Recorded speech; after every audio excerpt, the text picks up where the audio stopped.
welcome to my channel. This is the death snail finally touching you. I'm just gonna say this once, so pay attention. This happened to me when I was 13 years old in the summer of 2006. I was outside playing with my two best friends. We were all wearing swim trunks, and we had been out in the sun for most of the day. It was one of those blistering hot days where you can broil a nice piece of steak in 1 and 2 minutes. It was one of those days where the asphalt on the sidewalk would get so hot that it would literally melt the bottom off your flip-flops. We decided to go swimming in this creek that's close to my house, but we had to walk along the sidewalk for about 5 minutes first. And being the idiots that we were, we didn't bring any water with us. So by the time we got to the creek, we were all very thirsty. As we're walking, I noticed this little shack that's kind of hidden behind some bushes, and I don't know why, but I just felt compelled to go check it out. It was like a little storage shed with an old wooden door and a rusty metal roof. I don't remember what prompted me to do it, but I reached out and pushed open the door, and inside was the most horrifying scene that I have ever witnessed in my life. There was a pile of wet leaves in the corner that looked like someone had taken a shit on them, and then on top of that pile of leaves was a creature unlike anything I have ever seen before. It looked like some sort of mutated slug with a human face. Its skin was gray and slimy, and it had these long, slimy tentacles that kept moving and twitching. It was also breathing heavily, like its lungs were working overtime to keep it alive. And then it did something that made my blood run cold. It looked at me with its soulless eyes, and it started to crawl towards me. I screamed and ran as fast as I could, but it was too late. It lunged at me and wrapped its slimy tentacles around my leg. I kicked and screamed, but it wouldn't let go. And then it started to drag me towards the pile of leaves. I don't remember much after that. The next thing I knew, I woke up in my bed with my mom standing over me. She asked if I was okay and why I was making so much noise. I told her about the creature and she just laughed and said that I was having a nightmare. But I knew what I had seen. I knew that it wasn't a dream. To this day, I still have nightmares about that creature. I still hear its heavy breathing in my sleep and I still feel the slimy grip of its tentacles around my leg. I don't know what that creature was, but I know one thing. It wasn't human. After that day, I never went back to that creek. I don't think I could ever go back there and swim again. Just the thought of that creature slithering around in the water makes me shiver. Well, that's my story. I hope you enjoyed it. If you did, please leave a like and subscribe for more content. Also, if you have a scary story that you want to share with the world, please send it to me at the email below. Who knows? Maybe one day your story will be featured on my channel. Until then, I'll see you next time. Hello everyone, welcome to my channel, and today I will be reading from an anonymous user, so let's jump right into it. I was backpacking through Southeast Asia for several months in 2011. My girlfriend at the time was traveling with me, and we had just arrived in Bangkok after a week-long stay in Cambodia. We decided to visit the famous floating markets just outside of the city. We got there by taking a tuk-tuk, about an hour outside of town. When we arrived, we were shocked by the stench. It was the worst we had ever smelled. The guide said it would go away once we got deeper into the market. We wandered around and saw many interesting things, but the smell never went away. It was literally the smell of rotting flesh. We continued walking and came across a small shack with a sign above it that read, "Beware, very dangerous." The guide said that this was where the famous death snail was sold. Apparently, the snail was a rare delicacy and very expensive. Many people traveled from all over the world just to come here and eat it. The snail is apparently so dangerous that only the bravest of eaters could try it. The owner of the shack told us that if you successfully ate the snail, you would get a free refill of the most potent street drugs. We thought it would be hilarious to try it, so we sat down and prepared ourselves. This thing looked like a slug. It was gray, slimy, and left a trail of slime wherever it went. It had no eyes, and seemed to be staring directly at me. I reached out and touched it. Immediately, I felt a searing pain in my finger.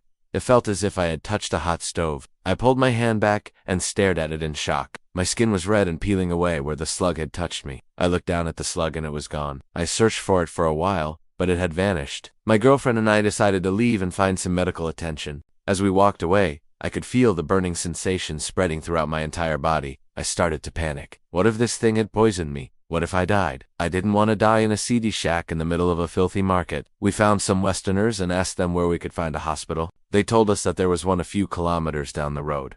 We thanked them and headed in that direction. On the way, I started feeling sick. My throat was dry and scratchy, and I could feel my heart beating in my chest. I could also feel my body temperature rising. I was sweating profusely. We finally reached the hospital and stumbled inside. The staff rushed over and I explained what had happened. They took me to a room and began treating me. I don't remember much after that. I think I passed out. When I woke up, my girlfriend was by my side. She told me that I had been in a coma for 3 days. Apparently, the slug had injected a paralytic toxin into me. If I had not gotten medical attention when I did, I might have died. They gave me a sedative to help me fall asleep and stop the pain. After a few hours, I started feeling better. My fever was gone, and I could move my limbs again. I was very weak, though. It took me several attempts just to get out of bed. The doctor told me that I was lucky to be alive. He said that the death snail is one of the most dangerous creatures in the world. Even the venom from a single one of its hairs can kill a person. My girlfriend and I stayed in the hospital for a few more days until I was strong enough to travel. When we returned home, I vowed to never go back to that market. Many years have passed since then, but I still get nightmares about that slug. I hope that whoever ate it after me didn't have such a horrible experience. That was the death snail finally touching you. And if you like this type of content, please hit that subscribe button. Also, thank you to our Discord boosters, and thank you all for watching. I'll see you in the next video. Welcome to my channel. Today's scary story is from Reddit user Juicy Wiggle Room, the year before last. So 2019, I was working in a small seaside town as a summer camp counselor for underprivileged kids. It was a great gig. We got a private beach and most of the work was just hanging out with the kids, making sure they didn't do anything stupid like go into the road or get eaten by sharks. The pay was good for a casual summer job and the owner, well, let's call him an enthusiast.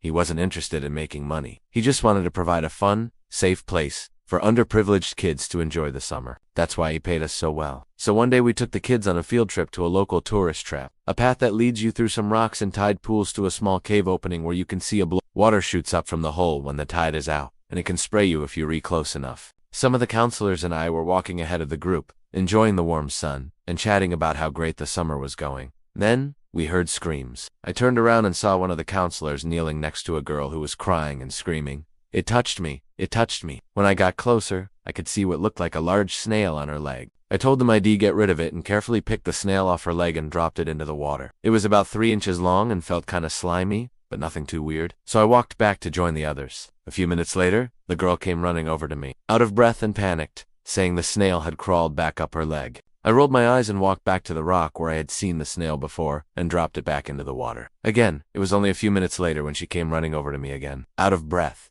saying the snail had crawled back up her leg. And when I turned to go back to the rock, I saw a bunch of snails crawling all over it, dozens of them. Most were small, but there were several large ones, too. It was clear they had been hiding under a rock and the water had receded, forcing them to come out. I went back to the girl and told her we needed to walk back. She was upset and kept looking over her shoulder at the rock, but she eventually agreed. We walked back in silence for a bit until she said, "You think it's safe now?" I assured her that it was and we continued on, but then she started freaking out again, saying the snail was on her leg. I turned around and saw another large snail on her leg. I reached down to grab it, but she swatted me away.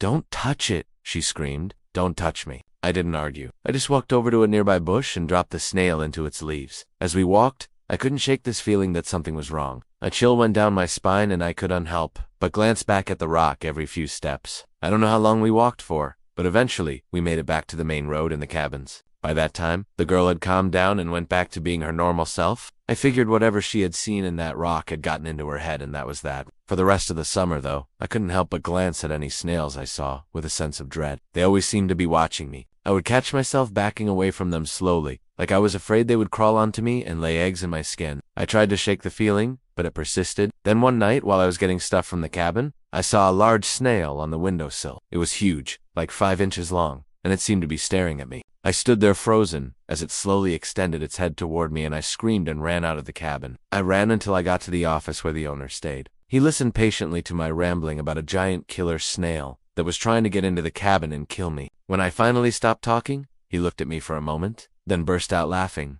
"Ah, man, you fell for it, didn't you? Classic bait and switch. Sneaking around all day waiting for the perfect moment to strike." I looked at him confused. "What?" He explained that the whole thing with the girl and the snails had been a prank. The guy who worked with us had set it up to scare us, and it worked. He thought it was hilarious. I was mad at first, but then I started laughing. Yeah, it had definitely been a classic bait and switch. We spent the rest of the summer laughing about how scared I had gotten. And whenever I saw a snail, we'd all just laugh and keep walking. But not OP. No OP. The author never laughed again after that day. He says he still gets extremely anxious around snails to this day. He also says that he is pretty sure that the other counselors have also subconsciously blocked out that day, because none of them will ever talk about it. That was the death snail finally touching you. And if you like this story, please leave a comment and subscribe for more. Also, if you want to hear more scary stories, check out my podcast where I publish new episodes every week. Thanks for listening, and I'll see you next time.